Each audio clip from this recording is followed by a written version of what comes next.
Antena 1. Entrevista.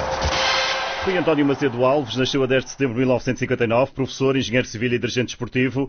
A 11 de julho de 1994 toma posse como presidente do Clube Desportivo Nacional e 20 anos depois renuncia ao cargo de dirigente máximo alvinegro para se candidatar à presidência da Liga de Futebol Profissional. É o nosso entrevistado da semana, de Tarde Desportiva da Antena 1. Muito boa tarde, Sr. Engenheiro. Obrigado por ter aceito o nosso convite. Este processo eleitoral tem sido uma autêntica saga. Carlos Pereira, o Presidente da Mesa da Assembleia Geral da Liga, rejeitou a sua candidatura. O Conselho de Justiça da Federação Portuguesa deu provimento ao recurso por si apresentado e anulou a decisão da Mesa da Assembleia Geral da Liga.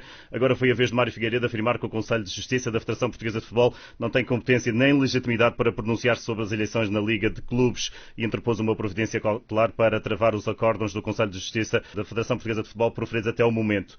Até quando é que esta saga vai continuar, Sr. Engenheiro? Em primeiro lugar, boa tarde por mais esta oportunidade de dividir uma opinião com os ouvintes. Naturalmente que quando renunciei ao cargo de Presidente do Conselho de Administração da SAD do Nacional e de Presidente do Clube, entendia, por um lado, que depois de 20 anos à frente da instituição era tempo de ela ter um caminho e uma liderança diferente. Eu próprio achava que era necessário encontrar a mesma vontade que há 20 anos a instituição encontrou na minha liderança e também porque entendia ser a solução para o futebol profissional em Portugal.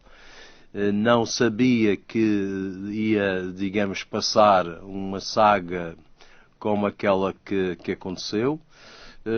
Foi uma experiência, por um lado, enriquecedora, que nunca tinha tido na abordagem de uma candidatura no espaço nacional. Aprendi muito. Pelo meio tive inclusive uma tentativa de homicídio, penso não estar relacionada. De qualquer forma, eu julgo que, lamentavelmente, uma liderança que teve um processo de destituição impedido ilegalmente impedido pelo Presidente da Assembleia Geral, na forma como colocou a situação, e depois não ultrapassada em termos de atitude por parte dos clubes, tenha, digamos, a distinta, de algum modo, eu diria lata ou coragem, de se recandidatar quando o movimento pela destituição foi 87%. Neste processo eleitoral há muito jogo de bastidores que não se esgota nem no peso que cada um representa em votos. Isso levou a uma deliberação de uma pessoa formada em direito que é completamente contrária à lei, no sentido de rejeitar a minha candidatura à liderança da Liga de Clubes, como também rejeitou a do Dr. Fernando Seara, que estava também em condições de ser levada a coisa. Eu fico surpreendido até com opiniões de alguns juristas, como eu disse, o processo do Vitória e do Estoril, e depois comungado com alguns juristas, inclusive alguns que, não sendo juristas, acham que estão acima das licenciaturas em Direito e têm opiniões muito próprias sobre esta matéria, de que era possível um novo ato eleitoral com outros protagonistas. Ora, se há alguma coisa ilegal neste processo, é a marcação da Assembleia Eleitoral, que foi marcada em tempo e nisso foi quem tinha competência para o fazer, era o Presidente da Mesa da Assembleia Geral, e foi feito. Portanto, esse ato legal não pode de qualquer maneira ser beliscado e, portanto, há que corrigir as irregularidades que nascem com uma deliberação completamente desprovida do direito e, portanto, como tal, corrigida. Quanto à competência, parece-me inequívoco que, apesar da Liga ter nascido como associação de direito privado, que ao longo dos tempos se foi constituindo, digamos, como um órgão da Federação a quem foram atribuídos poderes públicos e para o qual o último regime jurídico torna claro que a Federação tem que cuidar da regularidade da forma como são feitos os atos eleitorais dos seus órgãos. E, portanto, então, é uma competência clara, na minha opinião, é uma competência clara do Conselho de Justiça nesta matéria, mesmo que não o fosse relativamente à Assembleia, seria sempre em relação à deliberação do Presidente da Assembleia Geral, e nessa é um recurso que é pessoal do candidato Rui António Macedo Alves sobre a deliberação. Sobre essa, então, não há dúvidas nenhumas. De resto, acompanhei o meu recurso por um parecer de um especialista em direito desportivo, o Dr. José Manuel Mani, e é inequívoco, digamos, essa situação, da mesma maneira como foi depois o parecer que acompanhou o processo do recurso da Nacional SAD sob o interferimento do seu protesto por parte do professor Cassiano Alves de Coimbra. Portanto, há aqui uma tentativa que não se percebe de prolongar esta agonia do futebol profissional em torno de uma completa irregularidade com que decorreu o ato eleitoral. Podemos até depois discutir se tudo isto se resolver no prazo de 6 meses. A forma como a lista do Dr. Mário Figueiredo é apresentada, existem dados mais que suficientes que apontam para a apresentação da sua lista fora, digamos, do limite estabelecido para a entrega de listas, que eram 6 horas do dia 6 de junho. O boletim de voto apresentava só as 3 listas que entraram até às 6 da tarde do dia 6 de junho. Portanto, a alegação do Presidente da Assembleia, da Mesa da Assembleia Geral, de que teria havido qualquer erro do funcionário administrativo na elaboração do boletim de voto, não colhe, porque o funcionário administrativo fez segundo as listas que tinham recebido e não tinha recebido do Dr. Mário Figueiredo às 6 da tarde, quando lá saí. Portanto, todo este processo tem contornos para serem devidamente analisados em instâncias judiciais.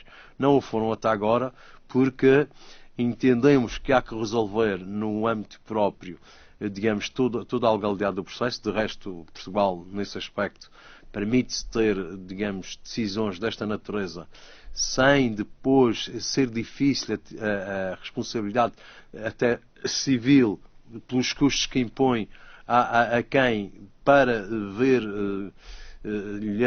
ser restituído um direito que tinha à partida, ter que ter custos de honorários com advogados para que lhe seja restituído esse direito, que foi o meu caso. Eu acredito não tem qualquer cabimento esta providência.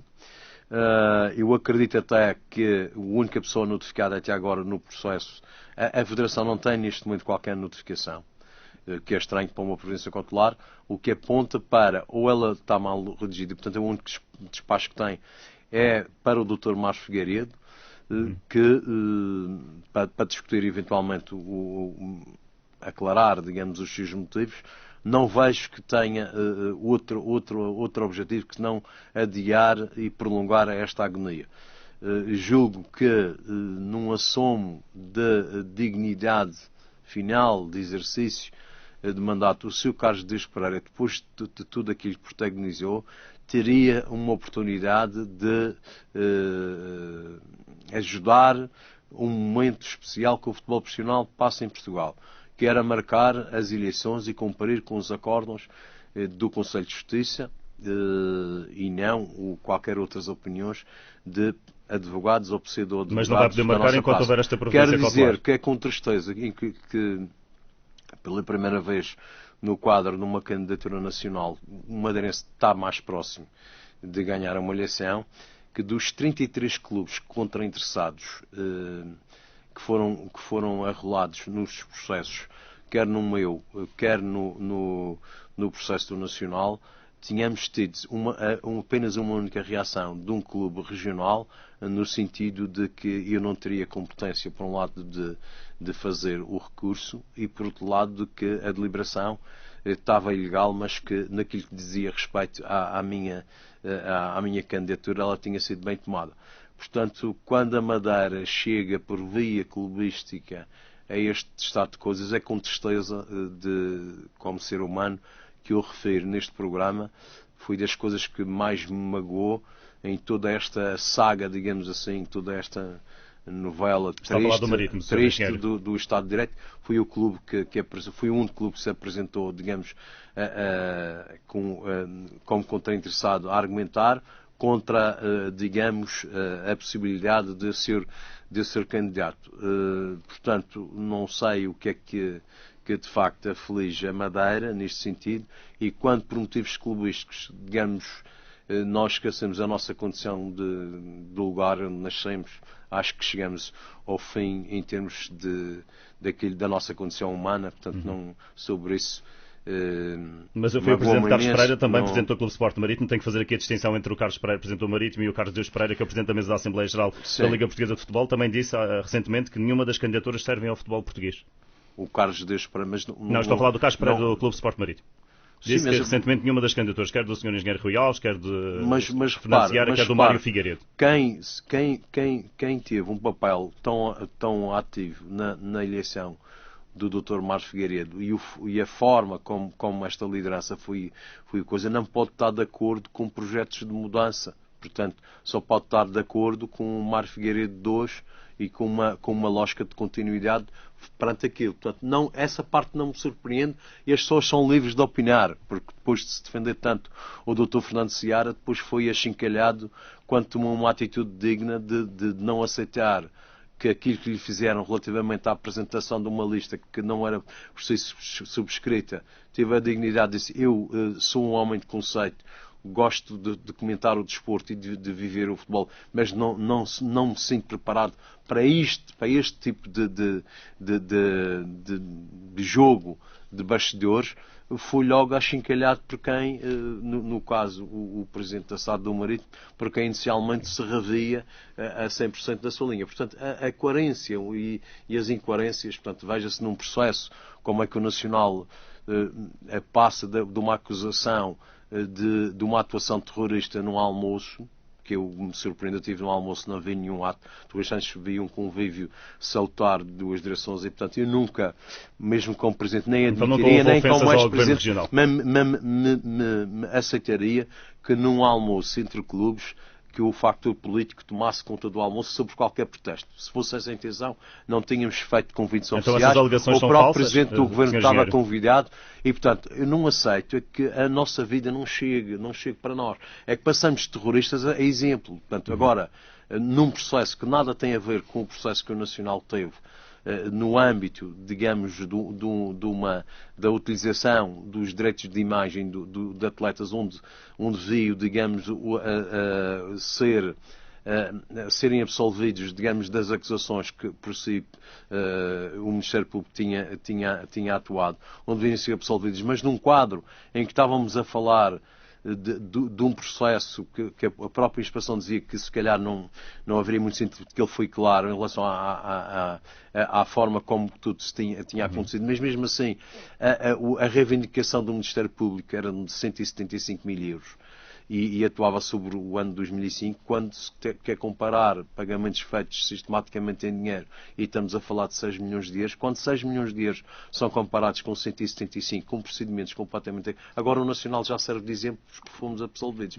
A semana passada éramos terroristas. Quando as pessoas não cuidam da sua casa e fazem, digamos, deste comportamento de se preocupar sistematicamente com o trabalho de uma instituição centenária como é o Nacional, portanto, isto aqui isso sim é que é preocupante, porque se reparar no ADN do clube da qual eu sou sócio vitalício, há uma preocupação clara com a sua casa e, portanto, eventualmente temos de ser reativos. Não estou a entender que não deve se preocupar com a sua casa, Sr. Engenheiro. Eu acho claramente desta entrevista. A nossa casa é suficiente para nos dar expectativas, nos dar problemas e com ela devemos ver amores e desamores próprios de coisa. Portanto, quando a gente se preocupa muito com a casa dos outros, eu acho que todas as instituições têm um papel fundamental no desenvolvimento desportivo.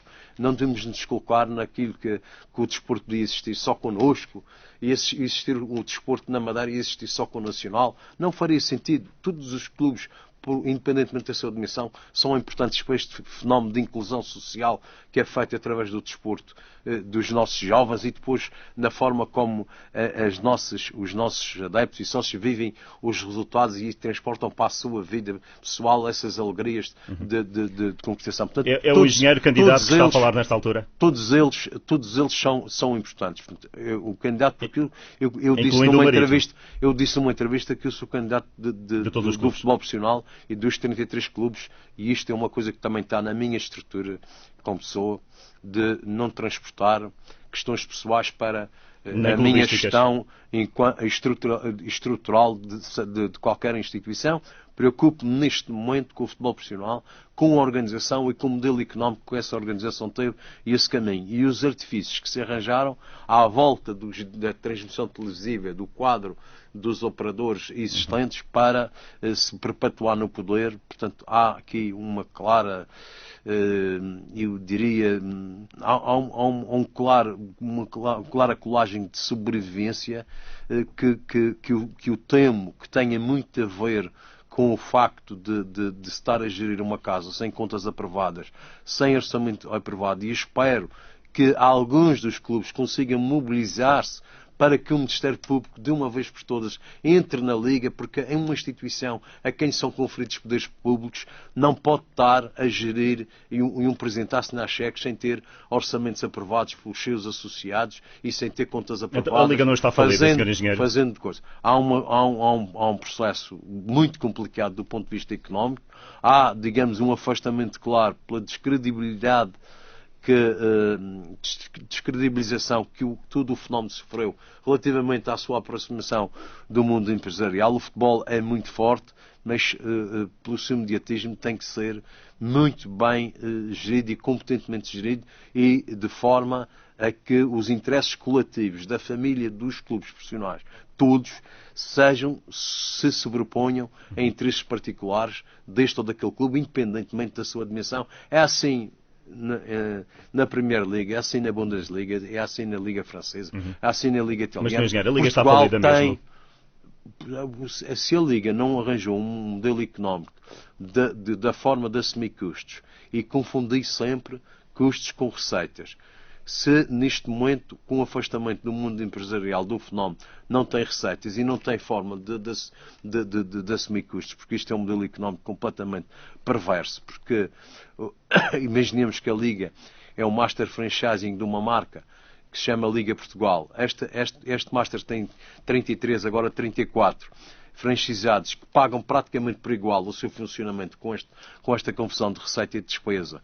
E depois, naquilo que é o PIB, digamos, desta marca, o volume de negócios desta marca, há 2 ou 3 emblemas que levam mais de 50% e pagam praticamente para a organização a mesma coisa, porque se confunde. Imagine o seu funcionamento do Estado, em que nós temos e vivemos, em que da riqueza produzida num Estado, aqueles que oferem mais riqueza têm que participar na receita do Estado de uma forma diferente, mas o Estado, quando distribui de forma a que possa garantir que todos tenham condições mínimas de existir nesse Estado. É assim que vemos. Se você não tem um processo de assimilação de custos e de receitas é confundido, quando chega a esta situação, você fica numa situação. Quem são os custos da organização?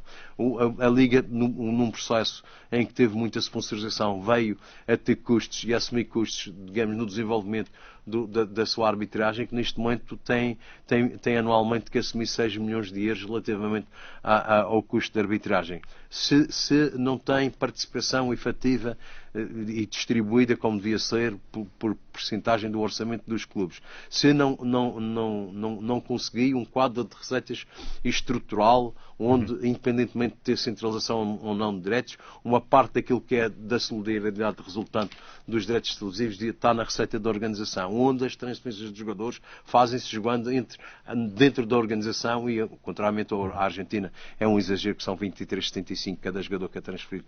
Tem que ir para a Federação que os gasta no mecanismo de solidariedade, mas imaginemos 5% então não há nada da maior... Disso, Mas, portanto, estruturalmente tem um modelo económico não é viável, que conduz a uma falência completa. Não sei se tem dinheiro para ultrapassar outubro a coisa, portanto acho que isto já devia estar resolvido.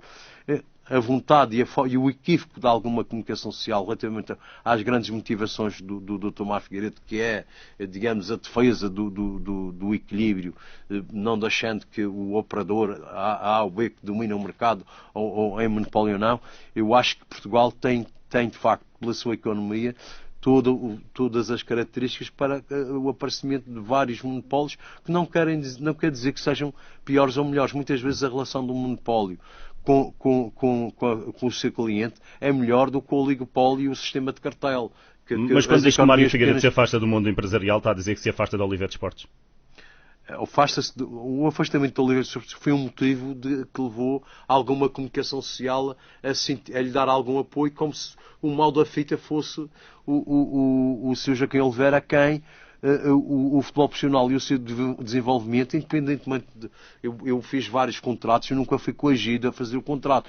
Eu, no quadro do conhecimento que eu tenho de outros mercados do futebol profissional, para a economia portuguesa, penso que se atingiu budgets no futebol profissional, do ponto de vista do operador, muito superiores àqueles que teríamos no mercado dividendo e, sobretudo, quando as pessoas... Portugal não tem uma cultura de seriedade de liderança. Não temos ainda chegado a um estado em que a decisão, quando se tem o poder da decisão, e veja-se o que acontece no sistema bancário e veja-se o que acontece com o sistema de decisão até do próprio Governador de Portugal, independentemente de quem quer que seja, com os equívocos cometidos e que todos nós pagamos. E, portanto, não temos ainda essa confiança. Veja-se quando se passou para o sistema centralizado da Taça da Liga, com quanto é que ela começou, com quanto é que ela acabou. E sem naming, sem nada. Portanto, há um desastre completo e há uma pessoa que então a Oliveira Esportes é bom para o futebol português. A Oliveira de Esportes teve um papel fundamental. Pode-se discutir a centralização. Em abstrato até se pode ser o caminho. Acho que a Liga tem que pensar primeiro em regulamentar a transmissão televisiva para defender a integridade das competições. Não se pode ter repetições ao sabor do cliente e do quem o comentador, se o erro for contra aquele clube, repete 20 vezes. Se for contra este, repete 2, põe aqui. E a arbitragem ser, digamos, no fundo, a integridade do resultado ser condicionada, porque o árbitro também sabe o que lhe vai acontecer durante a semana com essas 20 repetições ou com as duas. E, portanto, na decisão da dúvida do próprio árbitro como ser humano, acaba por estar condicionado com a falta de regulamentação da transmissão televisiva, que lá fora está perfeitamente regulamentada. A transmissão televisiva é sobretudo a promoção daquilo que é as coisas positivas do futebol. Não é o mau comportamento do adepto da bancada, é o golo. O golo, sim, é que deve ser, digamos, promovido Mas também são essas receitas que sustentam os clubes. De alguma maneira, foi uma realidade para toda a Europa e de resto, para todo o mundo, que o mercado das transmissões tem um papel fundamental nas receitas dos clubes. Portanto, mas argumentar com o monopólio, eu como madeirense, quando a TAP tinha um monopólio de preço fixo e recebia o subsídio nesse quadro, funcionava melhor neste momento em que tem praticamente a rota em exclusivo e liberalizamos o preço e sabemos bem o que é que isso tem custado. Mas, curiosamente, no que diz respeito a esta questão da Oliveira de Esportes, Nacional Marítimo e União parece estarem de acordo, porque tem, uma vez que tem manifestado publicamente que a Oliveira de Esportes tem honrado os compromissos para com os clubes. Sim, mas uma coisa é ter uma atitude de ocasião, mas depois na prática, eu não posso estar a apoiar o Dr. Mário Figueiredo e os seus devaneios intelectuais sobre esta matéria e ao mesmo tempo estar a dizer não, mas a Oliveira de Esportes não sei o quê, não posso estar em dois lados da barreira. Portanto, e claramente aí os clubes madeirenses são diferentes, a coerência do projeto, digamos, quer da União agora exposto mais com a chegada do Dr. Filipe Silva à liderança da SAD, e a coerência que o Nacional tem tido nesse processo tem sido claro. Foi um parceiro fundamental do crescimento do clube e nós não quer dizer que não possamos, e eu disse em abstrato, até concordo, se o mecanismo de solidariedade resultar de um processo de centralização correto para a receita da Liga, em que se discuta como é que se distribui a receita. É como a Liga Inglesa? É como a Liga Alemã? Ou vamos deixar a distribuição dessa receita resultante da centralização ou arbítrio da discussão dos mesmos que dominam tudo? Se assim for, corremos um risco sério, e os clubes madeirenses têm tido um tratamento, penso eu, têm sabido negociar os seus contratos e têm estado num quadro bastante razoável do ponto de vista da receita televisiva. Agora não podemos estar num lado e estar no outro. Já vimos que isso é uma das principais razões que o afasta naturalmente da candidatura de Mário Figueiredo, entre tantas outras. A Oliveira de Esportes é o seu maior apoio nesta candidatura à presidência da Liga? Nem eu acho que a Oliveira de Esportes, contrariamente também ao que alguma comunicação social tenta passar, tem pouca participação no ato eleitoral, contrariamente ao que também alguma comunicação social tenta passar em relação a alguns clubes que parece que não têm nada a ver e têm muito. Portanto, há muitos equívocos neste processo. Quem vive por dentro de um processo destes... Pode esclarecer-nos, Sr. Há muitos equívocos. Me parece, quando eu me refiro, não é, o problema não está em discutir a sentença. O problema está é que não podemos discutir as coisas com uma ruptura clara desde o início, quando se pode fazer passo by passo, e a Liga tem que procurar regulamentar, ter o seu canal de televisão, começar a estruturá-lo, independentemente de tudo, estruturar o resumo da jornada devolvendo democraticidade ao resumo da jornada do ponto de vista da produção, do resumo da jornada, para não termos os jogos dos grandes depois repetidos no resumo da jornada, meia hora para cada um e 2 minutos para os outros competidores no mesmo escalão. Isto não acontece lá fora. Nós recebemos, até através também da Sport TV, o resumo das diferentes jornadas e vimos como é que é feito. O resumo tem um match day, que tem um pouco mais tempo, os outros têm um tempo partido. A forma como são produzidos os eventos esportivos e o quadro de alguma democraticidade que está chegada nessas ligas, Portugal precisa. O futebol, infelizmente, continua muito agarrado a uma estrutura de país cultural do passado. Quem é que ia sustentar essa televisão da Liga? Ela é autossustentada porque, repare, a Liga num canal bem desenvolvido de programático, ia ter muita de informação de promoção do futebol profissional, de promoção de coisas relacionadas com o futebol profissional, nomeadamente como é que se passam os direitos económicos que precisam de ser regulamentados, saber a proveniência dos fundos, ter um órgão de controle das terceiras partes. Como sabe, a FIFA teve um acórdão entre dois clubes e foi clara, não proibindo o First Part Option Economical, mas em inglês, mas disse que os clubes tinham, por defesa da integridade da verdade, da integridade das competições, que ter posição dominante quem tinha o direito esportivo tinha ter posição de um direito económico. Isto pressupõe à partida, nem sequer é a maioria, pressupõe à partida que qualquer entrada de fundo de um terceiro não pode ir além dos 30% no direito económico, sob pena de se ter situações como aquela que o Sporting, digamos, tornou, rompeu com o fundo porque tinha um excesso de direito económico. Portanto, todas essas situações têm que ser, digamos, de forma pedagógica, passar para uma comunidade que tem que vir de volta a um espetáculo, um evento parlamentar, e é assim que aconteceu lá fora.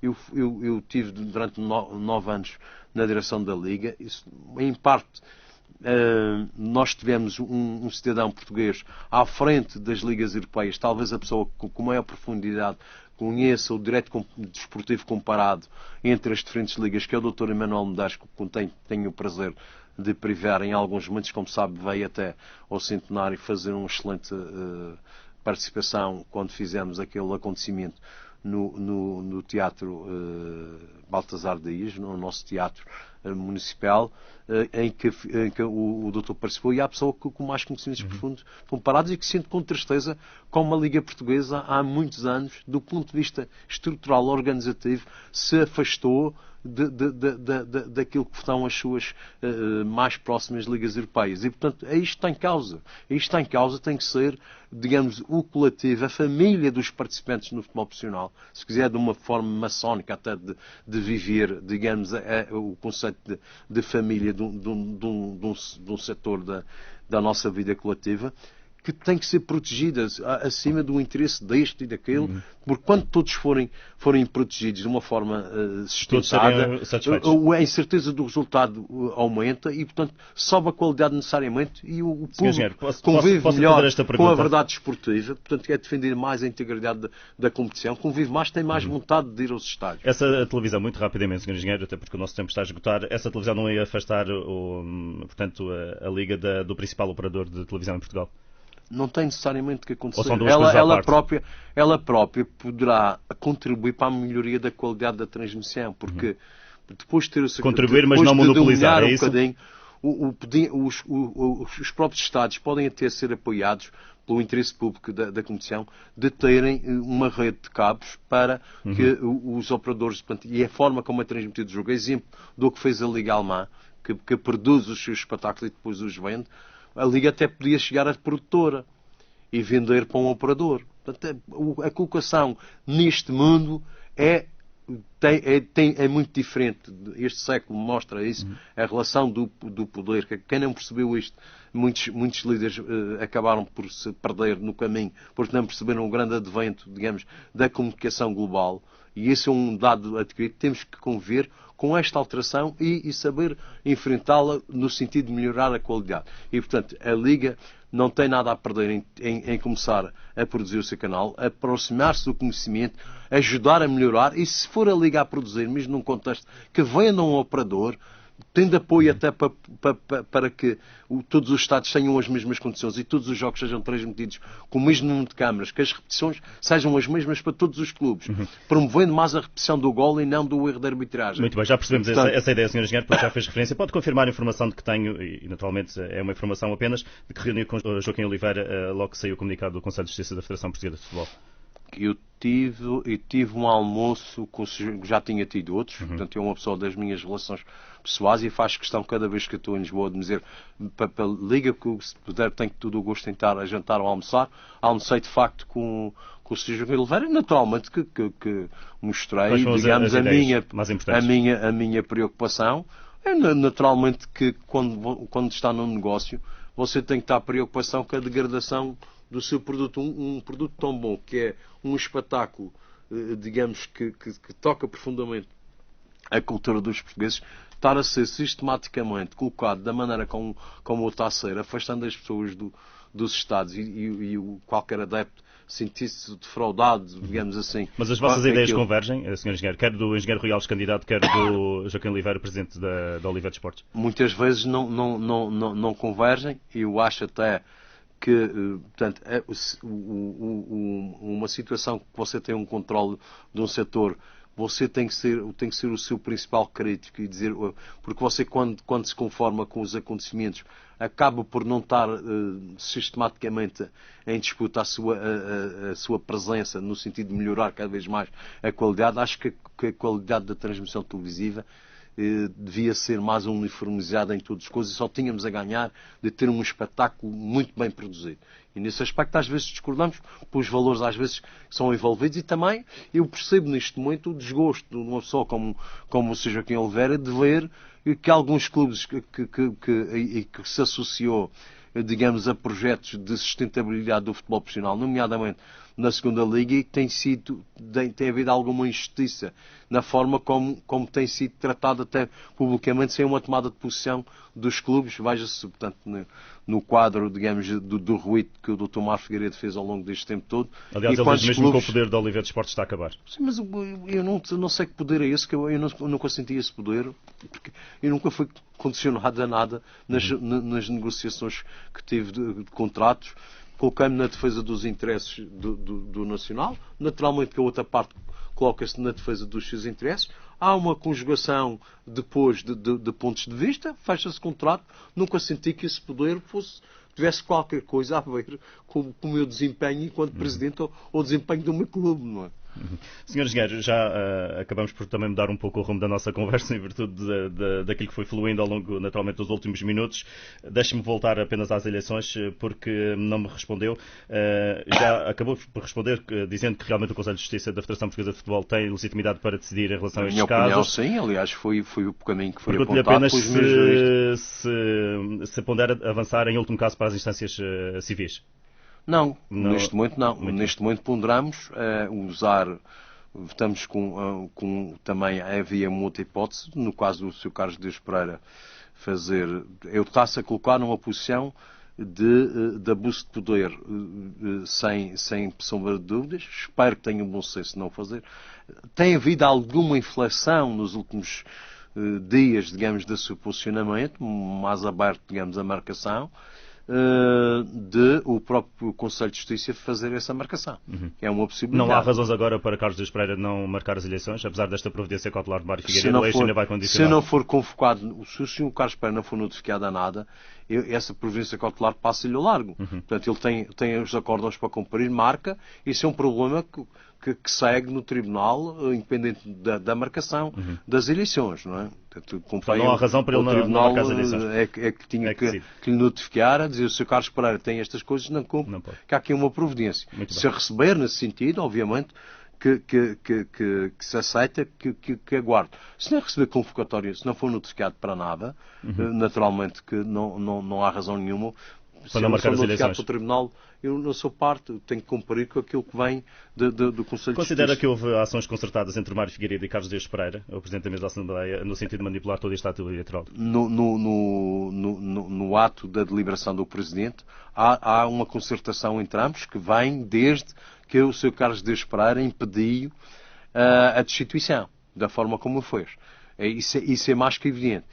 Parece-me que nos últimos tempos, naturalmente que o Sr. Carlos Dias Pereira é jurista, não vejo que tenha interesse nenhum em se colocar numa clara situação de abuso de poder.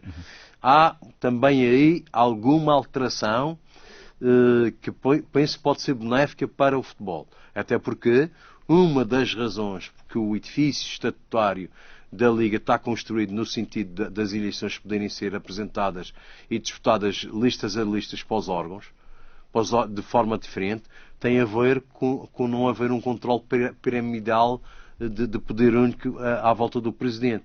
Isto é, se eu, quando for às eleições, se a minha lista da Assembleia Geral perder as eleições para um outro, do ponto de vista da democraticidade do funcionamento interno, os associados entendem que esta situação se calhar é melhor do que um Presidente que elege todos os órgãos. E refletiram isso nos seus estatutos. É o Presidente da Assembleia Geral que está a manter, a sustentar o Presidente da Liga? Compreende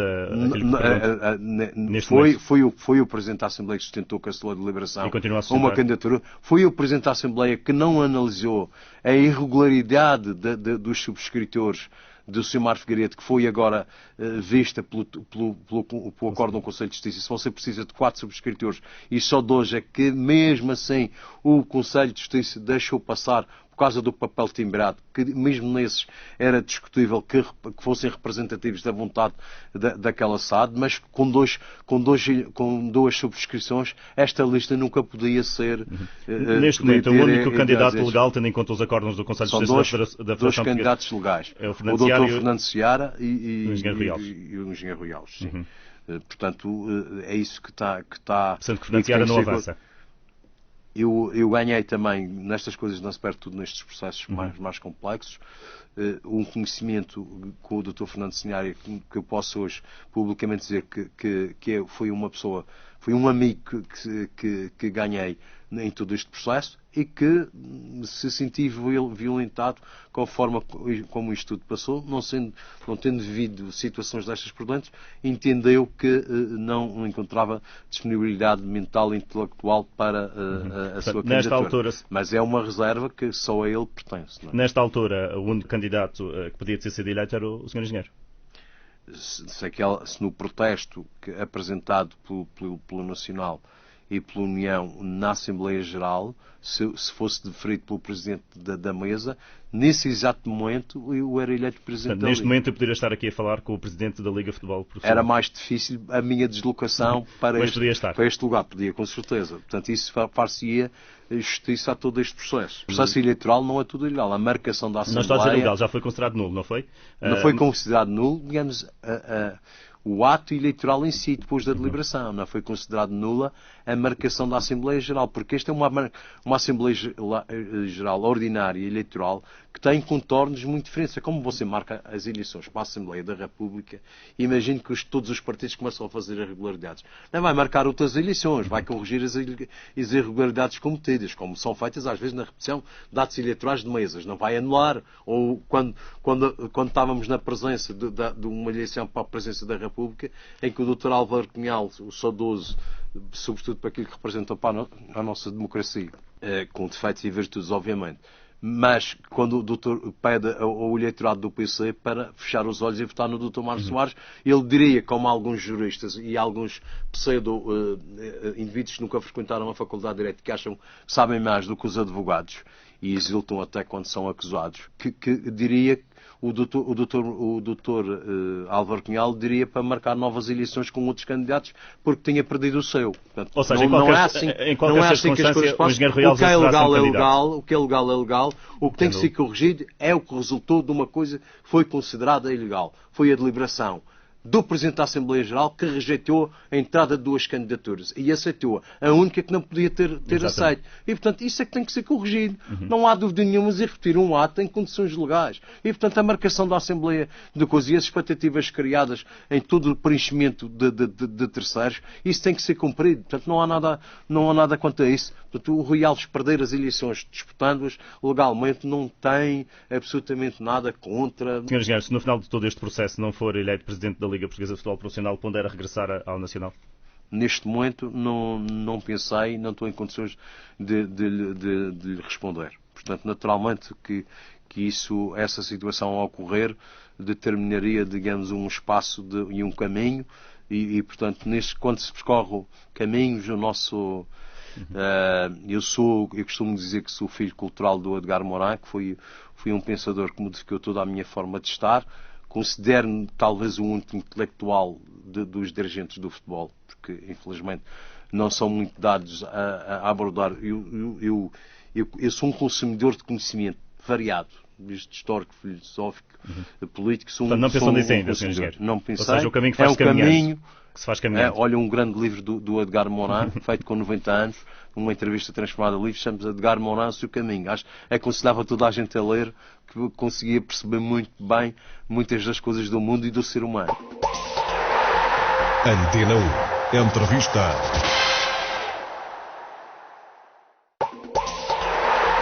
Antena 1. Entrevista. Sr. Engenheiro, peço desculpa, mas vou ter que voltar a uma afirmação que você fez logo no início desta conversa. Teve a ver com uma tentativa de homicídio que diz que espera não estar ligada com estas eleições na Liga. Acho que não. Quer desenvolver isso? Teve a ver com um cidadão que eu sei quem é, não conhecia na altura, sei neste momento quem é, passou até na formação do Nacional, como foi dispensado, não sei o que, ganhou um ódio ao Presidente, que expressava publicamente.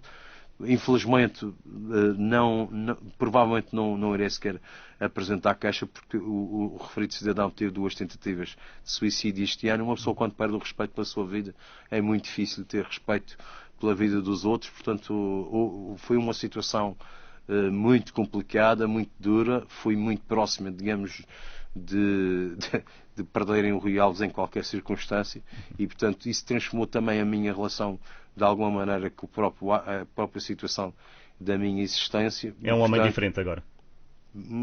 Parece que não. A gente pensa que às vezes eu fiz 55 anos na quarta-feira, pensava que não havia nada que fosse alterar, digamos, esta relação existencial, apesar de profunda, que mantenho com o existir e com o mundo, mas ela modificou um pouco o Rui Alves em termos da hierarquização daquilo que é mais importante. E como disse o meu advogado, o nosso grande património é aquilo que partilhamos com os outros e não aquele que temos sozinhos. Sr. Engenheiro, vou-lhe pedir naturalmente que seja rápido nas respostas às perguntas que lhe vou fazer, porque têm que ser feitas, como têm sido feitas. Como é que tem visto este Nacional periclitante em início de temporada e com o objetivo de Liga Europa para o caminho?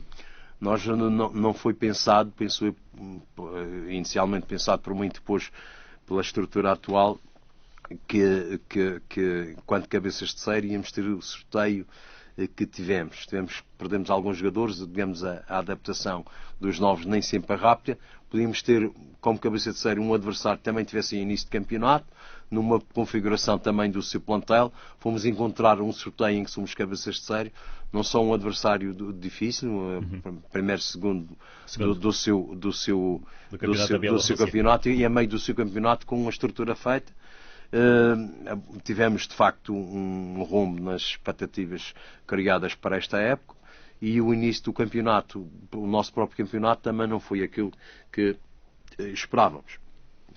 Mas penso que não se mudou nada de uma coisa fundamental do Nacional, que é a sua serenidade e a sua organização, e a sua liderança vamos contornar, e penso que vamos conseguir dar a volta por cima. Há poucos clubes, tirando os grandes, que tenham 9 internacionais como nacional. Portanto, isto, parecendo não, revela qualidade. Portanto, vamos aguardar que essa resposta seja dada e, portanto, bastará porventura ganhar o Estoril este fim de semana. Tudo isto significa. Portanto, mas continua a confiar no trabalho de Manuel Machado?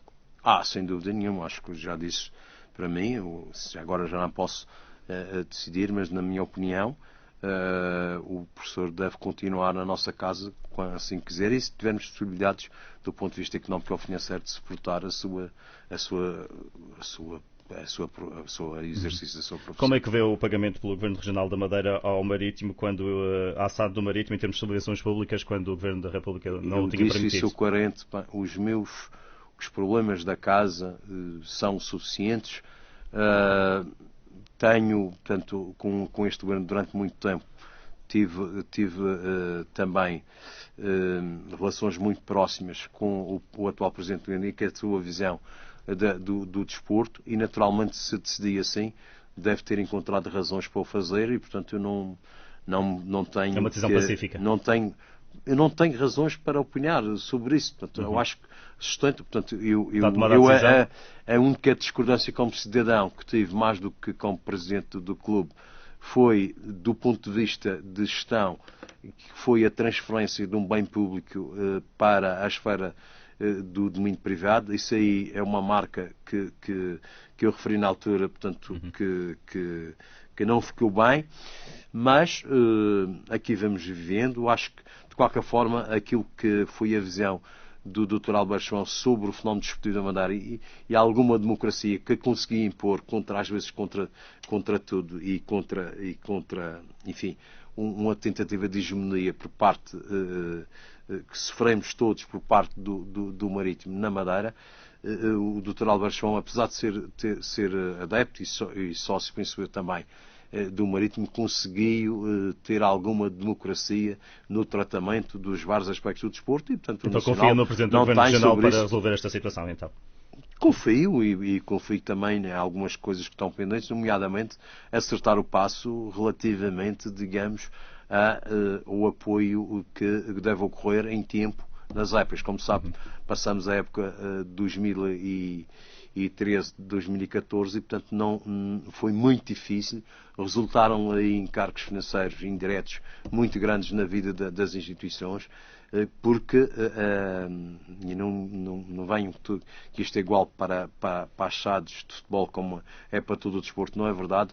A responsabilidade que uma SAD de futebol tem no âmbito da segurança social e do cumprimento fiscal e do cumprimento salarial é distinta, sobretudo também porque na gestão ativos o não ter o salário em dia significa que não vale a pena estar a falar de 1 milhão, 2 milhões pela transferência de um jogador que ele vai logo embora. Portanto, há um quadro completamente distinto, até de promoção do próprio nome da Madeira, que gostava que até fosse feito por uma entidade externa, como o valor de referência e de comparticipação devia ser assumido. É 45% que assumimos disto, é 50% do orçamento médio que se prevê, feito por uma entidade externa, ter um valor de referência, e o Governo diz assim: assumimos 50% ou assumimos 45%, que é mais ou menos os encargos que têm do ponto de vista social, fiscalidade e segurança social, e portanto há aqui quase um retorno só nisto que dá para manter esta visão e esta opção política, e do que uns dizerem que o Governo é responsável por 70% ou 80% do orçamento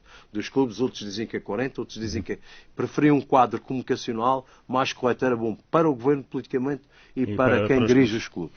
Saída de Paulo Bento, muito rapidamente, e a possibilidade de termos um José Peseiro e um Eduardinho que já passaram pela Nacional, na Seleção Nacional, agrada-lhe, ou havia outras possibilidades? Em primeiro lugar, eu, como sabe, nunca fui muito de apoiar grandes alterações de comandos técnicos. Tentei que isso fosse também uma imagem da minha gestão, e de alguma maneira conseguida.